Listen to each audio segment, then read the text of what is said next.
everybody, and welcome to the World Between Worlds. I've been gone for a bit. I'm traveling right now. I'm in Columbia Falls here in Glacier National Park. Not in Glacier, but 20 minutes outside of it. Anyway, today we are going to talk about Witch Hat Atelier. I cannot get enough of this anime. I can't get enough of this whole universe, and this is just kind of like almost my love letter to it because I love it so much. It is, I don't know, when I started Witch Hat, I thought it would be just another anime comparable to that of Wisteria, Mushoku Tensei, or maybe even Frieren, and it came out in the spring of 2026 anime season, Witch Hat did, and alongside Nippon Sengoku, ReZero Season 4, Demons of Shadow Realm, Marriage Toxin, and a bunch of others. Really good ones. So this was a really good season of anime. I watched a ton this season. I was keeping up with it weekly, and it was just super duper cool to see. In the first 5 minutes of this Witch Hat Atelier anime, I had it already alongside Frieren on Fantasy, right? By the end of the first episode, I for sure had it above. The absolute beauty, wonder, and pure magicalness that this show exudes, even from the first 5 minutes, is just immaculate. The first time we see Coco, the growth hinted at that she will experience in this show is palpable. We're introduced to her at a little cottage inn with her mother. That's where she lives, and the dynamic is immediately on display when she jumps out to help her mother with the orders of the shop people coming in. And it is that we get introduced to Dad of the Year, Master Keyfree. And I'll jump into all the characters, the world building, the magic itself, the animation, the coziness of this world, and the themes of the show and why they stand out. Much more in this video, so stay tuned as we kind of break down and explain the magic of Witch Hat Atelier. Alright, we're gonna start at the very beginning scene, the opening scene of the anime, and the show kind of opens up with Coco washing clothes in a magical spring. As soon as she leaves, the water starts cleaning itself, returning it to its original pure state. And it does this while the deer is watching, right? And so Coco reassures the deer that the water will return to normal, and it does. So this not only gets over, the Coco's love for animals and nature and just her wholeheartedness, it gets over the beauty of magic, right? It hints how it works, and it gets over her love and admiration for magic itself. I think that it's a great opening scene, and it really sets the tone for the anime moving forward.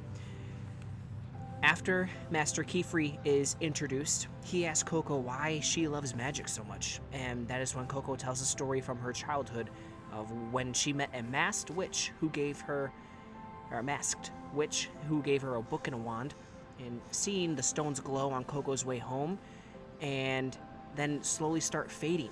It kind of showed both sides of what magic could do. It could lighten someone's day and bring joy and happiness upon the world, which is what Coco wants to do with it. And the other part, when it fades, it could bring doom and gloom. So I think it's a really good representation of the contrast between different types of spells that magic could bring to its users. The end of the first episode comes when Coco watches Master Keyfree draw a spell that fixes the broken carriage. She then goes and practices drawing the spell from her book that she got from the witch. And in doing so, she accidentally draws a spell which crystallizes her whole cottage and her mother. Thankfully, she was saved by Keyfree, though he immediately threatened to wipe her memory. Coco pleads with him and ends up saying that no one will be able to save her mother if not her. This was a cool contrast in why Keyfree decides to let Coco learn magic and become his apprentice.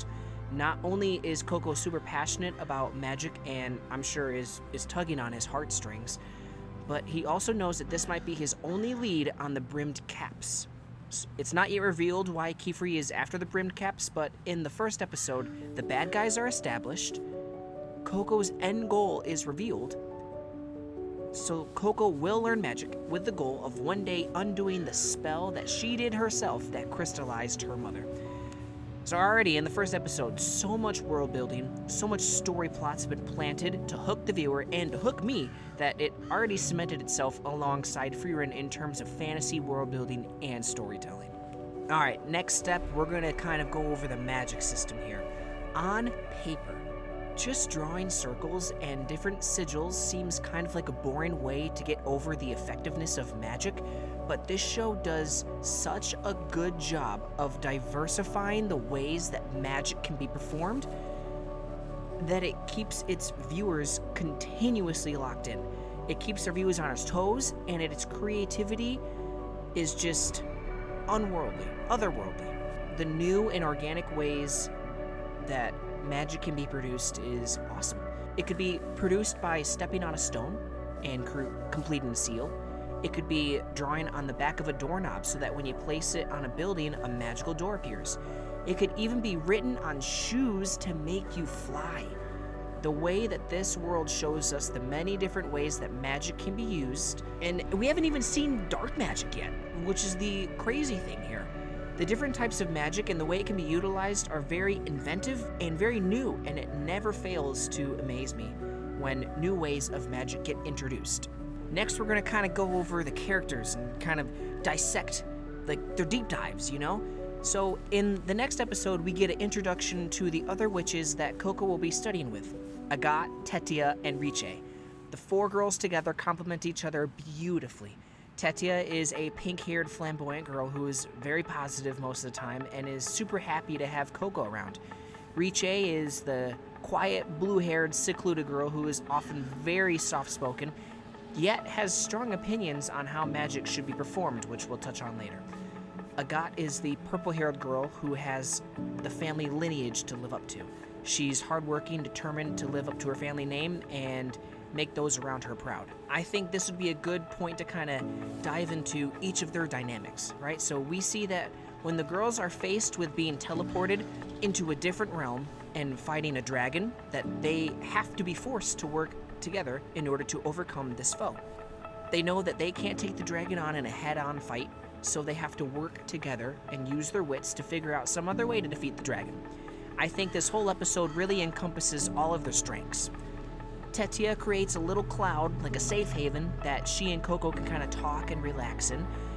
That gives the girls the idea, or at least it gives Coco the idea, to make a really big fluffy cloud that the dragon can sleep on and be comfortable. So their goal is to try to put the dragon to sleep. At first, Agathe doesn't think this will work, but is eventually convinced. And we'll kind of segue into Agathe here.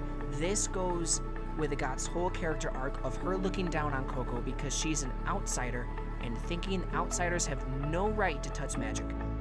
Therefore, they have no inherent ability to be good at magic.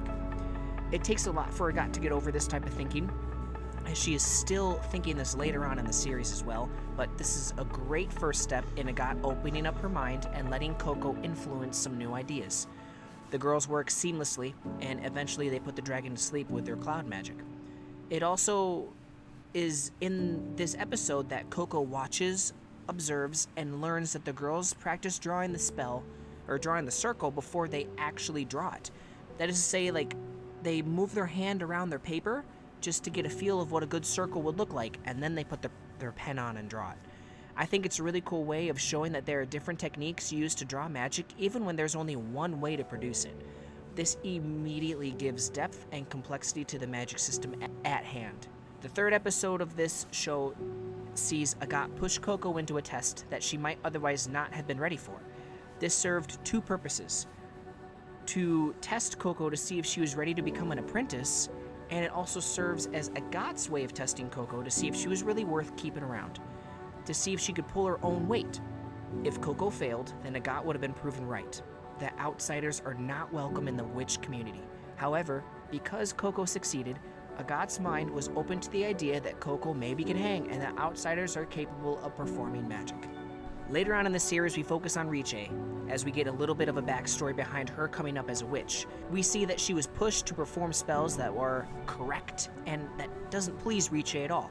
We find that Riche loves to just do spells her own way, and that if she's not allowed to do magic her way, then she just simply doesn't want to do it. This adds great depth to a quiet character and helps us understand her actions later on when she takes that test. In the test that she takes with Agat, we see that Riche only wants to do the spells that she wants to cast. She won't study any other spells because they do not interest her. She says that if she's going to do magic, she's going to do it her way, not a different way that some other witch has pushed upon her. Even if the spells aren't necessarily applicable to the situation at hand, she doesn't care. She will get the job done and adapt her spells so that they can get the job done no matter the cost. We see right away that this mindset kicks Riche in the butt when she was tasked to escort the Murfins back to the end of the tunnel while Agat goes after Uini. This is a big moment for Agat as we see her learning from Riche, who previously in her mind was an inferior witch than she was.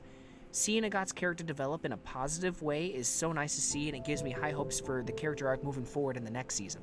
We see Agat actively learning from people around her, thus making her treat them with a little bit more respect. This is huge at the beginning, because at the beginning she would have not wasted a single second on any witch. We see massive character deep dives with Riche, though I wouldn't call it development yet as we haven't seen her change her way of thinking. Remember, it is because of her naive, closed-minded view on how magic should be that we see her actively be turned away from a scenario in which she should have been able to help. But she got sent back by Agat because she was straight up not ready and didn't know enough spells.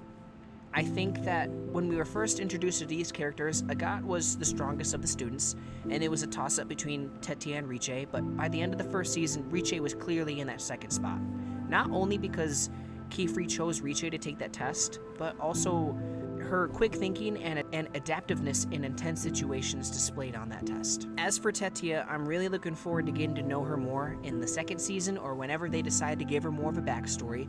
She was definitely the glue that held the group together in times of peril, like in that dragon episode, and I'm really looking forward to seeing her come out of her shell even more. She definitely was the least focused on student in the first season, which is not a bad thing, but she did get her time to shine when it came to the dragon arc. As for Coco's character development, we see an inspired young child just enamored with magic finally get to live out her dream. There are moments of whimsy, joy, happiness, and on the other side of that coin, there are moments of sadness, depression, hopelessness, and despair. In the third episode, when Coco was taking the test, we see Coco use the words of Master Kefri to help her pass the test. At first, she is discouraged and almost gives up on her dreams because she knows she cannot reach the top of the Dada range using her own wits. She has to think quick on her feet and eventually finds a way to pass that test. She creates and uses her own way of magic to help her get out of the flower, or to help her get the flower located on top of the range. We then see Coco study endlessly in order to get better and to become a better witch. Her love for magic never ceases, and the absolute joy it brings me to watch her live out her dream is truly inspiring. Coco's curiosity isn't just a part of her personality, it is the entire reason that this story exists. The dynamic shared between Master Kefri and the girls is quite complex as well. Not only is he tasked with teaching the girls while they have all such different personalities, he's tasked with teaching them how to do life and how to become a witch at the same time. This causes Kefri to have to teach the girls kind of in different ways. You know, like Agat, he sends studies alone. Coco, he has to be a little bit more hands-on.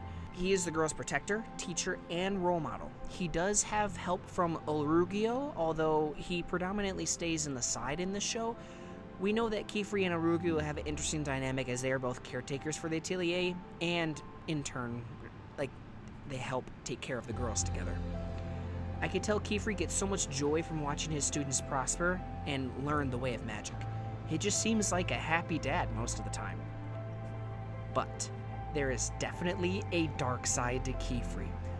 We get the first sign of this when he saves the girls from the dragon, and the shop owner, Nolnoa? I think I'm going to say Nolnoa. He wants to alert the Knights Morales. We then see Kefri stop the end credit music from playing and utter the words, "You will tell no one, not a soul."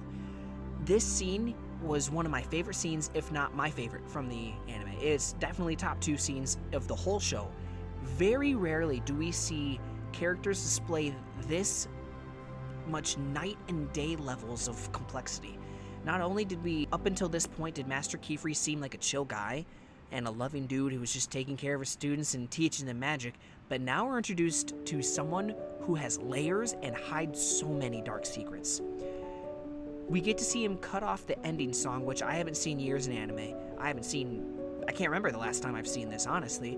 And when it's done correctly, this type of trope can be monumental to the overall health of the anime.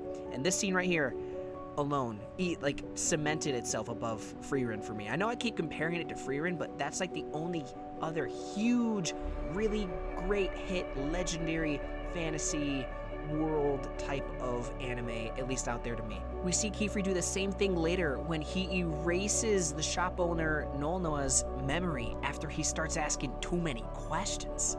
He then turns to the nephew, Tarta, and acts like nothing happens. Keyfree's obsession with the brimmed caps will inevitably wear him down, if it hasn't already, and it will definitely cause him to snap, and I can't wait to see that transpire. I know there was that little scene where he got the ink bottle from the brimmed caps, and he was taking a look at that, and he got hurt there too. So when eventually Keyfree snaps for real, it'll be a sight to see. In total, the characters and the story beats are driven by character interactions. You know, the interactions of all the characters in the first season was so nice. I loved everyone's relationship and how they bounced off each other and brought out the very best of each other, because when every single interaction happened, a story beat was progressed upon. Coco is one of my favorite MCs because she reminds me a lot of early days Luffy, but just minus the stupidness. Luffy was a little stupid, but I still love Luffy. But Coco was she's pretty level-headed, decently smart, and has such a whimsy about her that I just can't help but fall in love with her story and be completely invested in her seeing her story through while watching her accomplish her goals and dreams. Next, we absolutely have to talk about the animation. The first episode did a great job of giving us just a little hint of what we had in store. The magic in the pond, the crystals being formed, it did a very good job of letting us know that these animators were about to give us a spectacle. That's exactly what they did. Nothing more so than the dragon episode. Seeing Keyfree dive in there, save a god, clear the clouds with his magic, summon his own water dragon, and then defeat the other dragon, turning the whole valley into water, and then a huge flower, was the greatest piece of animation I have ever seen. I don't typically rewatch shows or episodes or little clips of anime, right?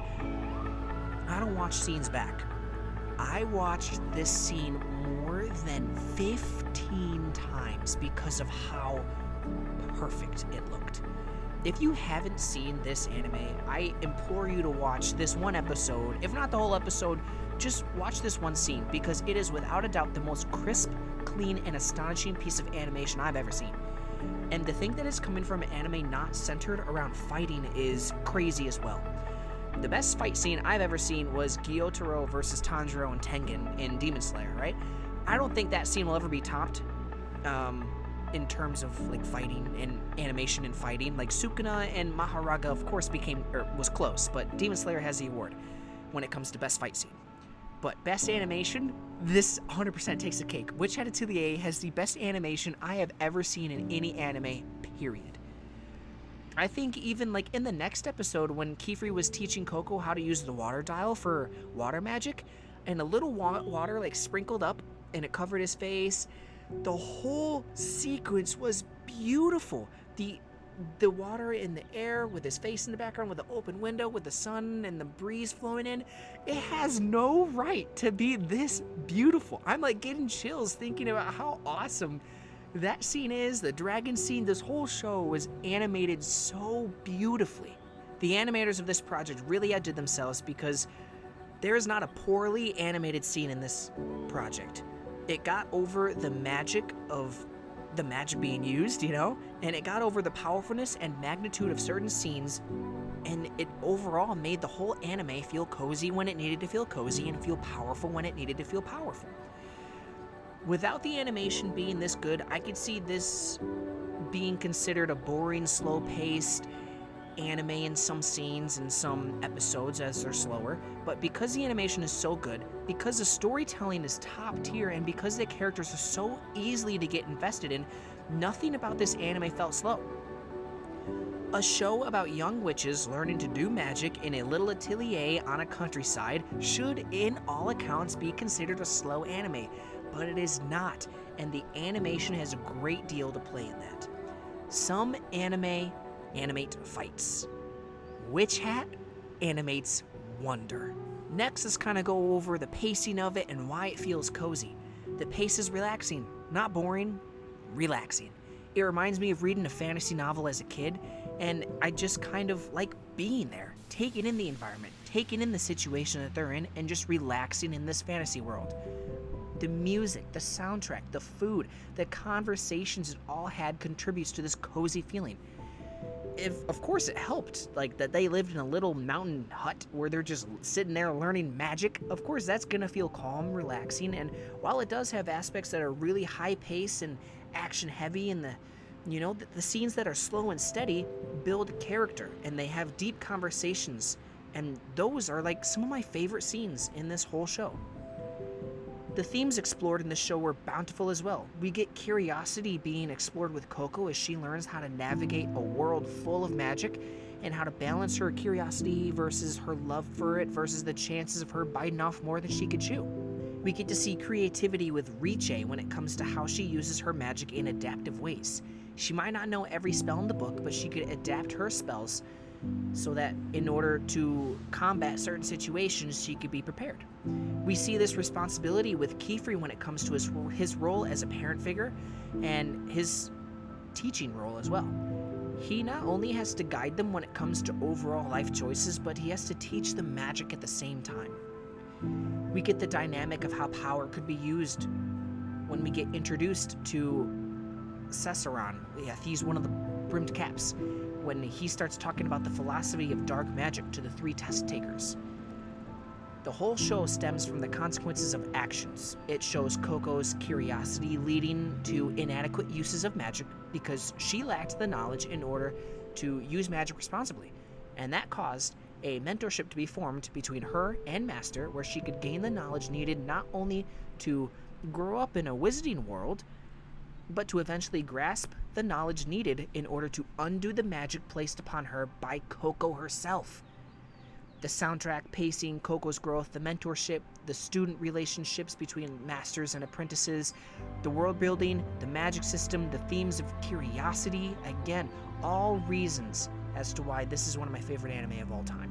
I think this show stands out in a season of, honestly, really, really great anime. I'm watching a lot of these releases, like I said, and a lot of them are really good, but Witch Hat, just to me, stands out above the rest.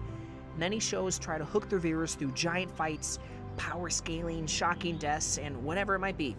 Witch Hat prioritizes pacing, character development, and in doing so, you not only get to care about what happens in the show, but you care about the world itself. Witch Hat will go down as one of the best fantasy anime I've ever watched in ever. Not just because it's the loudest, not because it has big battles, but because it reminds us why fantasy anime exists in the first place. To make us believe in magic. If you enjoy this type of stuff, make sure you subscribe because I'm going to be doing a kind of deep dive on every single episode of Windbreaker. I think there's a lot of really great themes in there too. So yeah, subscribe if you like, drop a like if you liked this, and I appreciate you guys sticking around. Have a good one.